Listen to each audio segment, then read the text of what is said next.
What's up, y'all? It's been a while, but a recent circumstance led me to making a video. And because I don't really have that much time to be doing crazy editing, it's popular on YouTube, I just want to share as I've been with this channel of just like, about values, life, and things like that. And I have the next 2 weeks off before I head back to work. So I thought, why not start building some momentum, go back to doing a challenge, 30 days of a video every day, which I did back in 2023, shortly after I got laid off. I made a bunch of videos on here. Most of them went nowhere. They got like single digit views, but the idea was just to make a habit, and then unfortunately things happened that caused me to stop it. I mean, I finished the 30 days, but I stopped doing videos after that. So I want to continue that. I did start another channel. That channel I'm going to be spending a lot of time on in regards to like, it's just going to be weekly, 1 or 2 videos, and solely focused on what I do best in my day job, which is talent, people work, and bringing employees into companies and what it takes to be a good worker, because not all of us wants to be a business owner. So anyway, I'll link my other channel below. I just started it a few months ago, and now I'm going to really start putting some effort into it, because just like y'all, we need to start thinking about ways to make income in other ways, because with the way the world is, you never know how long you have till you're laid off again, or on the job market, or your job doesn't exist. We don't know which way it's gonna go, and I have a lot of opinions and thoughts on that channel. Anyway, what you're here for. You read the title. The reason why I'm off for 2 weeks, because I recently quit a very high paying job. And that job was paying me close to $200,000 a year. Now that's what makes it a big deal for me. A lot of people, it's not a big deal. If you're a software engineer, like, level 2 or 3, you're probably making that in your sleep. But I'm not a software engineer. I went to school for it, but just decided that was not my path, and I just don't have the patience to be a software engineer. And also, to some extent, like working with people. And I left the job after 3 months, almost 4 months. I just had the thought. I didn't take my own advice of like, at first when I thought about quitting, I was like, I'm just gonna do it even without something else, which I always recommend to candidates is like, don't quit your job until you have something else. Unless you get fired, then that's a different story. If you get let go, sometimes they offer severance if you do. I always say take the severance and find another job. Someone will be open enough to understand the situation you were in. Anyway, so I decided to quit that high paying job, and I was lucky and fortunate to find something else, but obviously it's not as high pay as that, because I value other things in my life that's more important to me. Everyone is different. But I needed to really think about the future and where my life is headed personally, and how much of a person I want to be. A brother, a son, a father, a husband. I want to be really good at those jobs. Those are jobs, right, in your personal life. And to me, a commute of 2 hours a day just is not okay. I don't know why, especially if you're in white collar work, why you need to do that. At first I was like, it's bound to happen. I understand there's collaborative efforts to it. It's good to see what work does in person for a lot of people. And those moments do come. Are they as frequent as these companies that are doing return to office? Are they as frequent as you think? I don't think so. The reason why I'm shooting this in this channel, not my other one, is because people have opinions and you gotta play the game, right? It's a great book. I always bring books into my conversations. 48 Laws of Power by Robert Greene. And you just gotta understand that you don't want those being used against you. In order to do that, you got to play the game of business, and sometimes you got to know what to say, when to say it, who to say it to. You got to, unfortunately, you got to be very sneaky, and just understand what you have to do and say and not say. What you say and what you don't say are both equally as important. So that's why I was like, I'll make it on this channel. Hopefully they won't find it. You know what I mean? But yeah, so I decided to leave. It was for a startup, Series B, and for those of you who don't live in the Bay Area or understand how startups work, basically this company went through a famous startup accelerator called Y Combinator, and they raised a seed funding round through that organization, and from there they were able to raise Series A, Series B, but millions of dollars in order to grow this specific product that they're coming to market with, which is an AI native product, of course. I thought it was cool. I was like, yeah, this sounds pretty cool. I mean, in the grand scheme of things, do I care about what it does? No. Is it gonna make your life better? Not really, unless you're like a researcher in a business. It'll make your life easier, but those people are very few, small select people in the entirety of the world that work those research jobs. So I was like, yeah, it's cool enough for me to work in. And before that, just like everyone else, I was mostly remote. I was still going to an office, but I was mostly remote, work from home. I did well in my job. I'm not one of those lazy people. Do I go to the gym in the middle of the day? Sometimes, not all the time, only when I know I have a gap and I can take a few minutes off, but I always make up that time elsewhere. So to me, I'm like, I work pretty hard throughout my day, even though I'm home.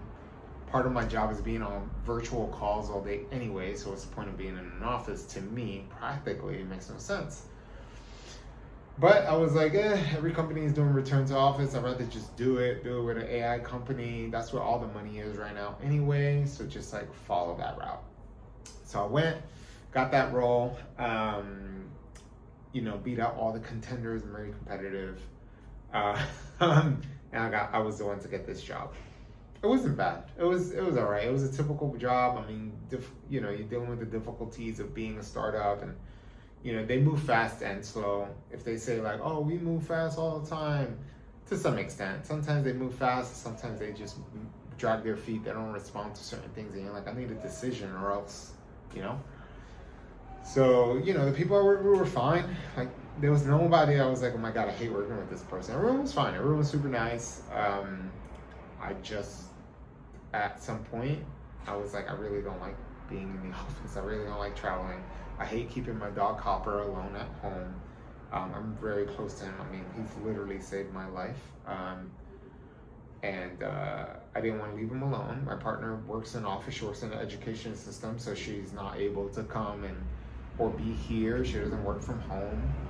So he was alone for like some days, not all the time, but some days he was alone for 8 to 10 hours a day, and I hated that. And most of you are wondering, why don't you just bring him to a babysitter? Well, the reason why I got paid more is so that I don't have to pay to take him to a babysitter, because what's the point of getting paid? Anyway, mathematically, it didn't make sense, especially when you're making close to 200K in the Bay Area. You're being taxed so much, like insane amount of taxes get taken out. So, I started to think about that, because I was like, for the first 2 months I was there, my partner, since she works at school, she was off for the summer, so she was able to take care of him.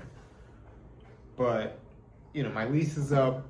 I'm planning on moving. My commute wasn't as bad. It was like totaling about an hour and 15 per day, depending on like trains and stuff like that. And that was like, that is going to go up because I'm going to move. And, I want to have a kid one day. I want to be a very attentive father. I don't want work to take over my life. So I was like, and that's where this is going to lead. I can kind of see it, right? Like, one day I just kind of like thought of my life in the next 3 to 5 years. And I was like, if I stay here, this is what it's going to become. And it's going to make me very, very depressed. as someone who, I'm not even a father, but I value being a good father just based on my own personal experience. And many of you probably get that. So after a lot of thought, talking to my partner who's also a therapist, so she was like, don't make any rash decisions. We had just came back from a trip, but it was on my mind when I was on that trip, and it brought a lot of perspective going to countries like Japan and Korea, and being in South Korea, and being in the countryside and seeing how people live there, and seeing Seoul, and seeing like how much of a city that is, and like how it's like, no wonder so many people are sad and depressed over there. I think it's one of the countries with the highest suicide rates per capita. I was like, you can kind of get a sense on why people go through that. I think I came to realize that startups are, I'm not going to say are a young man's game. It's just like depending on what you value. But I think if you're a young person, get into a startup. It's a great place to get experience. I wish this opportunity came up when I was 23, 24, because you don't have a life. So you don't have a life and you don't have money.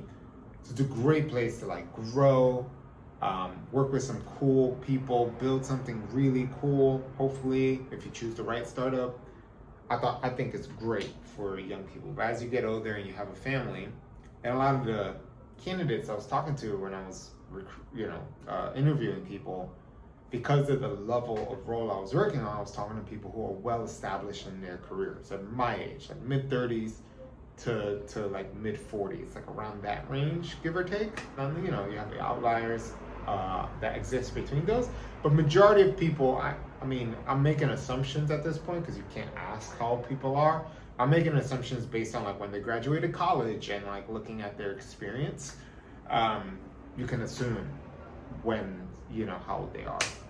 So I would say they were within those range. A lot of those people have families, and the most, I was reaching out to people because we're a startup. Nobody knows about us. People are applying, but people who don't have the expertise or experience. So you have to look for the people that you need to fulfill the requirements of the role.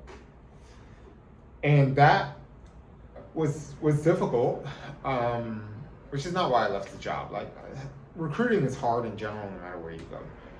If you're a big company, you have too much brand recognition. Everyone wants to work there. You get a lot of shitty resumes, so you have to sift through a lot of BS before you find good candidates. I'm sorry, like a lot. There's advice out there. It's like, shoot your shot, go for it. In this market, it's not gonna work. Just unless you're going for a very entry-level role. And even then it's difficult because there's so many people on the market for those entry-level roles. But anyway, I can get into my soapbox again. Go to my other page. I'll talk a lot more about this, and I'm happy to answer any questions for you on that page. But yeah, I was talking to people and I would get the same thing. Like when I would tell them like, oh, we're, completely on site, we have one flexible remote day. People are like, nah, not doing that. I'm not commuting into the city. My commute's gonna be an hour. Most people moved out of these, these big expensive cities during the pandemic. A lot of them bought houses out of the cities because they thought remote was gonna last forever, right? And I get it. I would do the same thing. You would do the same thing. Like, of course, right? Who wants to live in the city for the rest of life? Very few people. I'm a city boy. I grew up in New York City. I get it, but I'm tired of being in the city. It's super stressful. It's loud. It's noisy. There's homeless people everywhere. They don't help them. The city spends their money like idiots. I'm gonna get out of there and live somewhere where it's quieter, it's chill, nothing really happens. Yes, I want my white picket fence, my dog, and my 2 kids. Like, shoot me. So yeah, I just would talk to all these people, and they're like, no, if it was like 2 days a week, I would do it. Like, I have a family, I want to be there for my family. I hear that a lot these days, which is I love hearing that. And I love people who are family oriented like that, because there was a generation that wasn't, right? So hearing all that, I was just like, you know what? I think I'm that same person. Like, I always wanted to be semi-remote at least. I like going into office once in a blue moon. If it's intentional and there's a reason to go, makes sense. But otherwise, my job doesn't require it. So what's the point? I can do other things. And still do good work, but live my life. I'm big into fitness. I'm big into Brazilian Jiu-Jitsu. And I was actually like not working out as much or going to class as much when I was commuting every day, because it just didn't work out because I had to be in the office between these hours, yada, yada, yada, yada. And I didn't want to sacrifice sleep, which is a big thing, right? Like a lot, if you want to do a lot, like you got to sacrifice sleep when you're commuting, going in office. There's not much you can do if you have to drive to work, drive back, or even commute on a train. Like there's not much you can get done unless it's like work, unless you're like trying to write a book, maybe. Then you're lucky if you get a seat on the train to do those things. But anyway. Not trying to make excuses, it's just difficult in many ways. You can get it done, but it's not going to be easy. So I was like, I don't think I want to do this. I'm seeing the writings on the walls. And I was like, I'm going to quit. I gave it 30 days. And by like the third week, I was like, yeah, I was in the office. There was like no one there that day. It was a Friday. And I was like, I'm a very decisive person. When I make a decision, I stick to it pretty much. I barely change my mind. I'm very stubborn. So when that thought came in, I gave it a chance. I'm trying to be better at giving things a chance.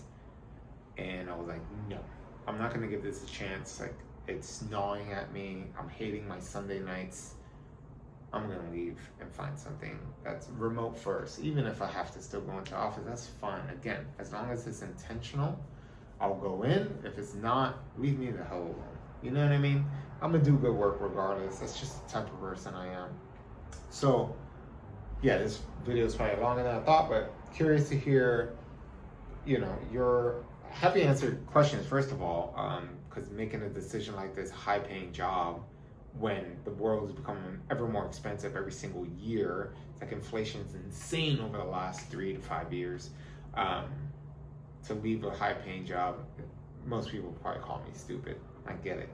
But it comes down to values, and money solves a lot of problems. It doesn't solve every single problem. And as someone who's very values-oriented, there's something about like, what am I sacrificing internally to make this amount of money, and how would that start affecting not only my work and what I produce at that job, because I'm the type of person that has to do well in his job, or else I won't feel valued. I won't value myself. My confidence will start going down. My self-esteem will start going down, which makes me worse at my job. So it's like a cycle, right? So I was like, I can do that, but eventually I'll lead to that and probably get fired, which I've never been fired from a job. I don't want to go through that, when I could just take the brunt early, have more time with my loved ones, and take care of my health, make sure I'm getting good sleep, all those things, and take a little bit of a pay cut, but like mentally and values based, I'm okay. So I think that's why I left. And it's hard to put it into words in many ways, but it's what I have. And I say, unless you value in-person work, and that's like your vibe, and you like being in the office, and like being around your team, and you like those like water cooler conversations, and you don't mind that. You don't mind being under the fluorescent lights, and you like the energy of a city. Then being in an office for you. But I think for majority of people, it's not, because humans were not meant to live like that. So that's what I got. All right. Like I said, 30-day challenge. So please put your questions. Reach out to me. My email, my Instagrams, all that stuff is in the bio, because I need content. I need content to talk about. So anything life-oriented, happy to go through. I have an idea for my video tomorrow to follow up on another video I made before that got some hits. So we're we're gonna make a video on that. So yeah, speak to y'all soon. Thanks.